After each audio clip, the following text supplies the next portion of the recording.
আসসালামু আলাইকুম, সবাই কেমন আছেন? আলহামদুলিল্লাহ, আমিও ভালো আছি। বিকালে ঘুম থেকে উঠে যাওয়া দ্বারা আমি চলে গেলাম ছাদে।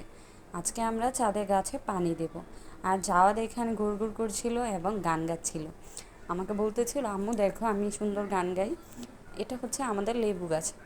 মাশাল্লাহ, অনেক লেবু হয়েছে। আমাদের পাশের বাসার ওইখানে হচ্ছে টিনশির ঘর, আর আমাদেরটা হচ্ছে দোতলায়। এখানে আমরা ছাদ বাগান করেছি। এখানে অনেক ধরনের গাছ আছে, বরবটি গাছ, বেগুন গাছ, করলা গাছ, তারপরে হচ্ছে আপনার লেবু গাছ, অনেক, আর নাম বলে শেষ হবে না, অনেক কিছু আছে।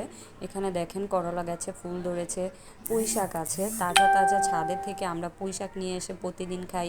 এটা হচ্ছে মিষ্টি আলু শাক। আলহামদুলিল্লাহ, গাছ থেকে এবার অনেক মিষ্টি আলু শাক খাওয়া হয়েছে। এরপর ওইখানে ছিল আমাদের লেমন গ্রাস, যেটা আমরা স্যুপে দিয়ে খাই, থাই স্যুপে। এটা হচ্ছে বরবটি গাছ। সব গাছে আমি প্রতিদিন বিকালে পানি দিই। এই গাছটা মরে গেছে, এটা হচ্ছে মরিচ গাছ ছিল। আর অনেক গাছে এই রোদে শুকিয়ে মরে যাচ্ছে, কিন্তু পানি দেওয়ার পরও তারপরে এমন হচ্ছে কেন বুঝতেছি না।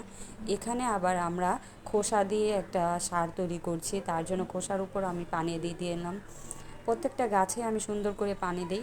প্রতিদিনই গিয়ে পানি দিলে কি বিকালের সময়, তাহলে গাছগুলো খুব ভালো থাকে।